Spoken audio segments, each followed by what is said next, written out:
Hello everyone, welcome to Biosomes. आज हम बात करने वाले हैं एनिमल सेल कल्चर के बारे में। लास्ट लेक्चर में हमने ये बात की थी कि क्या होता है एनिमल सेल कल्चर, कैसे वो डिवाइड करता है, कैसे कल्चर किया जाता है, उन चीज़ों के बारे में। आज हम बात करेंगे मेथड्स के बारे में, यानी कि उसकी ग्रोथ रिक्वायरमेंट क्या क्या है, क्या उसकी एप्लीकेशंस है, इन सारी चीज़ों के बारे में। तो चलिए शुरू करते हैं। ग्रोथ रिक्वायरमेंट, ये बात तो हम सभी जानते हैं कि सेल को ग्रोथ करने के लिए कुछ ना कुछ न्यूट्रिशंस की रिक्वायरमेंट होती है। जब हम किसी सेल को आर्टिफिशियल मीडियम में ग्रो कराते हैं या कल्चर कराते हैं तो उसके लिए भी ग्रोथ रिक्वायरमेंट की ज़रूरत होती है, यानी कि न्यूट्रिशन की रिक्वायरमेंट की ज़रूरत होती है।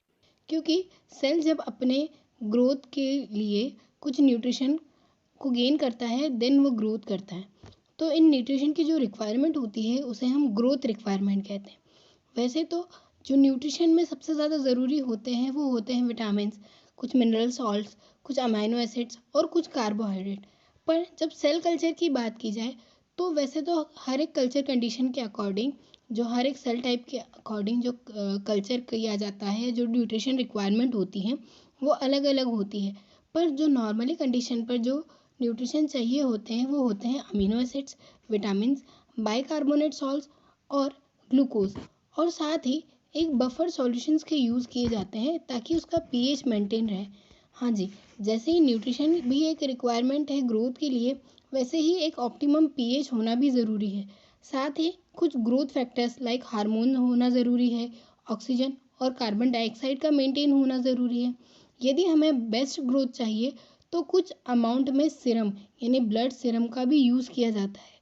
और साथ ही कोई बैक्टीरियल कंटामिनेशन ना हो सेल कल्चर में, इसलिए कुछ एंटीबायोटिक्स का यूज़ किया जाता है, जैसे पेनिसिलिन हो गया, स्ट्रेप्टोमाइसिन हो गया, इन सारी चीज़ों का यूज़ किया जाता है। अब बैक्टीरियल कंटामिनेशन क्या है? जब मीडिया प्रोवाइड किया जाता है तो मीडिया में बैक्टीरिया, क्योंकि वो इन्वायरमेंट में सारी जगह प्रेजेंट होते हैं, तो वो आराम से ग्रो हो जाते हैं। इसीलिए एंटीबायोटिक्स का ऐड करना ज़रूरी होता है। अब जब कल्चर में सेल को ग्रोथ करा रहे हैं तो हर एक सेल का ग्रो करने का टेम्परेचर अलग अलग होता है, जिसे हम ऑप्टिमम टेम्परेचर कहते हैं। ये टेम्परेचर होस्ट सेल के अकॉर्डिंग वेरी करता रहता है। यदि हम मैमल सेल की बात की जाए तो यदि हम मैमल सेल का कल्चर करते हैं तो उसका जो टेम्परेचर होता है वो 37 डिग्री होता है। पर यदि हम किसी कोल्ड ब्लड टॉलरेंट एनिमल की बात करें तो उनका जो ब्लड टेम्परेचर होता है वो 15 से 26 डिग्री सेल्सियस तक होता है, जिस पर वह आसानी से अच्छे से ग्रो कर लेते हैं। यदि हमें इसकी बेस्ट एक्टिविटी देखनी हो जब सेल ग्रो करती है तो वो ग्रो करती है न्यूट्रिशन के लॉग फेस में, यानी कि पहले वो ग्रोथ के लिए जितने भी न्यूट्रिशन की रिक्वायरमेंट होती है उसे फुलफिल करती है और फिर उसका यूटिलाइज करके कंटिन्यू ग्रोथ करती रहती है। नेक्स्ट मेथड आती है process to obtain primary culture, यानी कि प्राइमरी कल्चर को कैसे तैयार किया जाता है। प्राइमरी सेल कल्चर तो आप समझते हैं, यानी कि फर्स्ट सेल कल्चर, जहाँ सेल को कल्चर करना शुरू किया जाता है, उसे प्लेस किया जाता है। तो जो प्राइमरी सेल कल्चर है उसे फ्रेश टिश्यू से, या कहा जाए आइसोलेट किया गया किसी जो भी एक्सपेरिमेंटल ऑर्गेनिज्म है उसी टाइम उससे, जो टिश्यू या ऑर्गन है उससे आइसोलेट की गई सेल को एसेप्टिक कंडीशन में रिमूव कर दिया जाता है और फिर उसे माइंस्ड करके, यानी कि छोटे टुकड़े में या सेल अच्छे से जो स्टरलाइज हो, उसे शार्प नाइफ से कट करके उस सेल को प्रोटियोलाइटिक बफर जो होते हैं या प्रोटियोलाइटिक एंजाइम होते हैं उनसे वॉश कर लिया जाता है, ताकि उससे जो अलग एक्स्ट्रा मटेरियल है, एक्स्ट्रा सेलुलर मटेरियल जो है वो पूरी तरह से हट जाए। फिर इस सेल को सस्पेंशन में डाल दिया जाता है, जिसके कारण जो सेल पूरी तरह से वॉश हो जाती है और हमें प्रॉपर जो सेल जिसका कल्चर करना है वह मिलती है। फिर इस सेल की जो थिन लेयर है उसे या तो हम पैट्री डिश का यूज़ करते हैं या ग्लास डिश का यूज़ करते हैं, उस पर जिसमें ऑलरेडी एक कल्चर मीडिया प्रेजेंट होता है उस पर प्लेस कर देते हैं, जिससे वह आसानी से अडेयर होकर उस पर चिपक जाती हैं।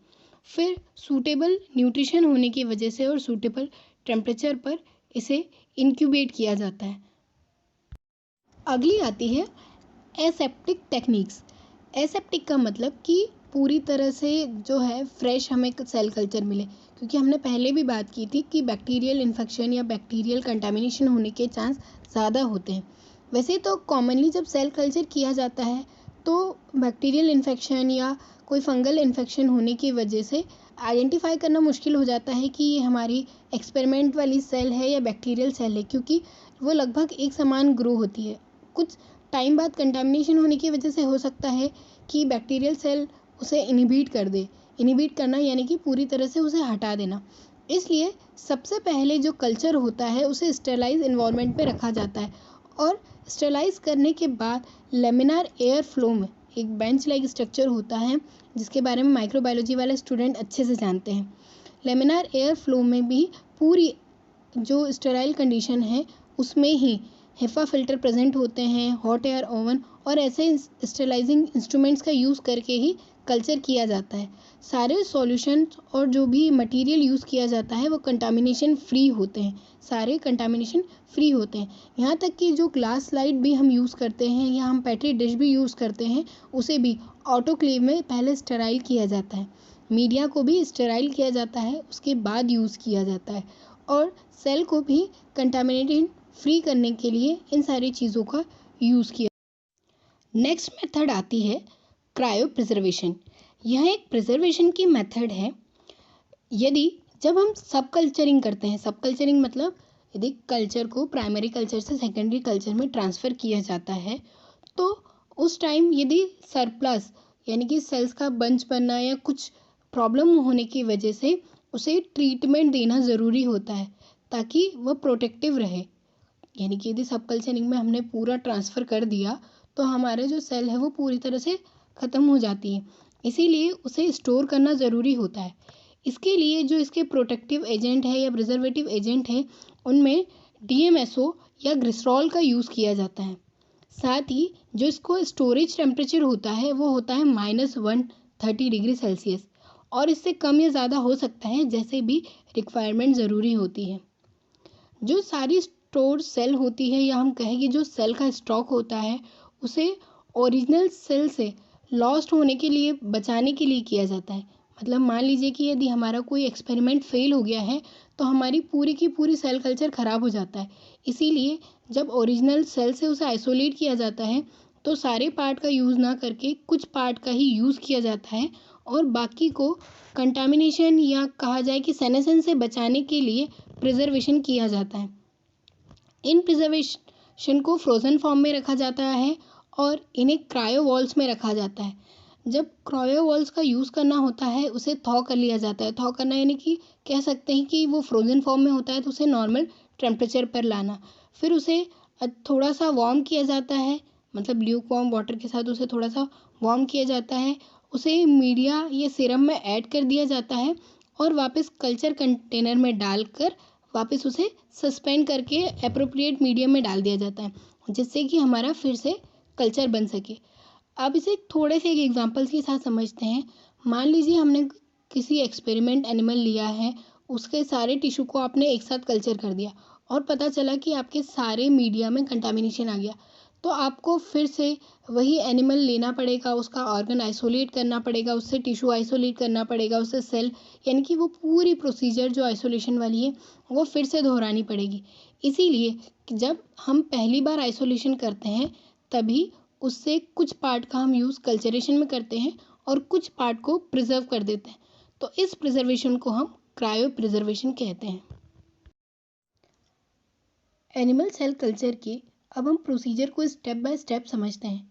उसके लिए हम एग्जाम्पल के तौर पर ये समझते हैं कि हमें किसी रेट के लीवर की सेल को कल्चर करना है, तो उसके लिए हमें सबसे पहले लीवर के सेल को आइसोलेट करना पड़ेगा, यानी कि उसे अलग करना पड़ेगा।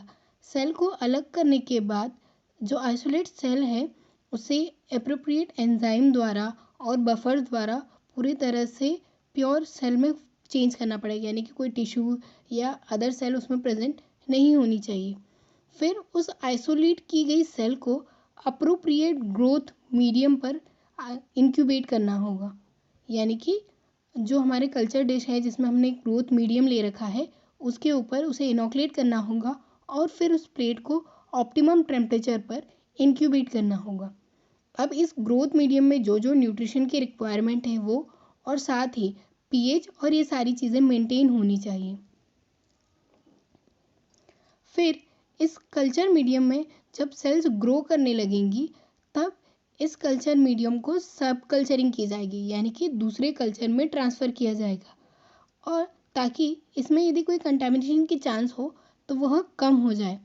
फिर जब सब कल्चरिंग होने के बाद जब वह अपनी सेनेसेंस की एज पर आता है, यानी कि पूरे न्यूट्रिशन का यूज़ कर लेता है, तब उसे फिर से दूसरे मीडियम में ट्रांसफ़र किया जाएगा, और यह वेरीफाई कर लिया जाएगा कि जो सेल ग्रो हो रही है वो हमारे इंटरेस्ट की सेल है या नहीं।